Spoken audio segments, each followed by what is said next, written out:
दोस्तों इसके बाद का संघ आता है पोरीफोरा।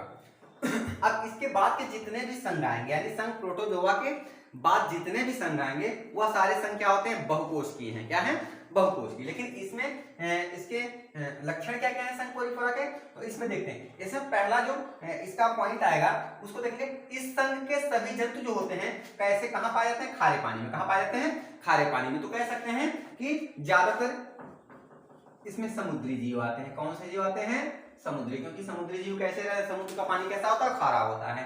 तो इस संघ के सभी जंतु कैसे आते हैं, खारे पानी वाले होते हैं। उसके बाद दूसरा पॉइंट है, इस शब्द का प्रयोग सर्वप्रथम किसने किया था। तो इस शब्द का यानी पोरीफेरा शब्द का प्रयोग सर्वप्रथम एक वैज्ञानिक था जिसका नाम था रॉबर्ट ग्रांट।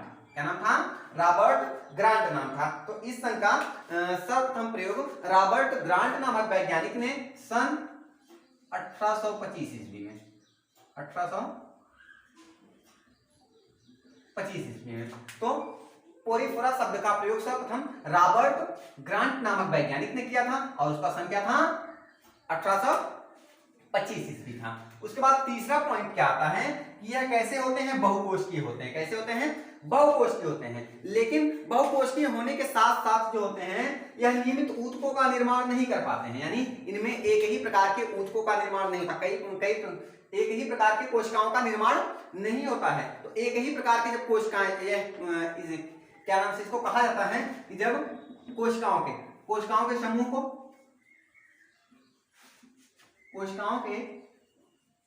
ऊतक कहते हैं। कोशिकाओं के समूह को क्या कहते हैं, ऊतक कहते हैं। लेकिन यह कोशिकाएं सिर्फ एक ही प्रकार की अगर कोशिकाएं हैं तब इन्हें ऊतक कहेंगे। अगर अलग अलग प्रकार की कोशिकाएं हैं तो उनका समूह नहीं बन पाएगा, क्योंकि एक ही प्रकार की कोशिकाओं से ऊतक बनता है। तो इसमें जो होता है, कोशिकाएं तो बहुकोशिकीय होती हैं, ढेर सारी कोशिकाएं होती हैं, लेकिन वह कोशिकाएं क्या होती हैं, ऊतकों का निर्माण नहीं कर पाती हैं। अगला पॉइंट इनका आता है कि शरीर में एक गुहा पाई जाती है। क्या पाई जाती है, एक गुहा पाई जाती है जिसे क्या कहते हैं, स्पंज कहते हैं। क्या कहते हैं, स्पंज कहते हैं, जिसे स्पंज कहते हैं। अब स्पंज जो होता है यह एक प्रकार का प्राणी होता है। स्पंज क्या होता है, एक प्रकार का जीव होता है। क्या होता है, जीव होता है, जो बिल्कुल कैसा होता है, कह सकते हैं कि जो गद्दी होती है बिल्कुल उसी प्रकार से होता है और उसको दबाने पर बिल्कुल सिकुड़ जाता है और जैसे उसे छोड़ते हैं फिर अपनी पुनः वाली अवस्था में आ जाता है। यानी इसमें कई ढेर सारे छिद्र पाए जाते हैं, छोटे छोटे इसके शरीर पर ढेर सारे छिद्र पाए जाते हैं और इसको महंगे पिलो यानी तकिया होता है और अन्य प्रकार के बिस्तर में यूज करते हैं।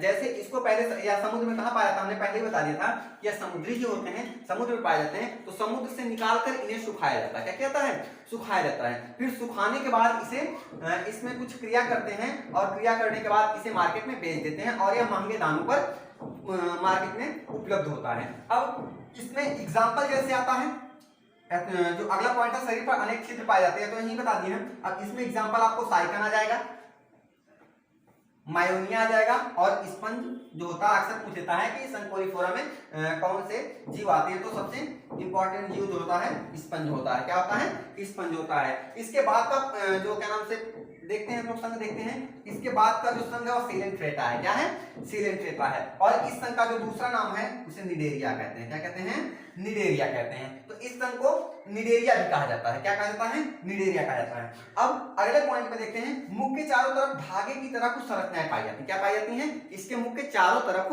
धागे जैसी छोटी छोटी संरचनाएं पाई जाती हैं और इनका काम क्या होता है, जो धागे जैसी संरचनाएं पाई जाती हैं वह भोजन को पकड़ने में मदद करती है। भोजन को पकड़ने में मदद करती है। ठीक है, भोजन को पकड़ने में क्या करती है, मदद करती है। और यह भी जो होते हैं जलीय प्राणी होते हैं। कैसे होते हैं, जलीय प्राणी होते हैं, जल में पाए जाते हैं और साथ साथ इनका जो शरीर होता है वह द्विस्तरीय होता है, यानी डबल लेयर होता है। अब आगे देखते हैं, इसके एग्जांपल्स में आपको आ जाएंगे जेलीफिश और उसके बाद हाइड्रा, उसके बाद कोरल जिसको हम लोग मूंगा या प्रवाल कहते हैं। तो आशा करता हूं दोस्तों यह वीडियो आपको पसंद आई होगी और यह वीडियो अगर आपको पसंद आई है तो सब्सक्राइब की बटन दबा दीजिएगा और वीडियो को लाइक भी करिएगा तथा अपने मित्रों में शेयर भी करिएगा। इसके बाद का जो संघ है उसको हम अगले वीडियो में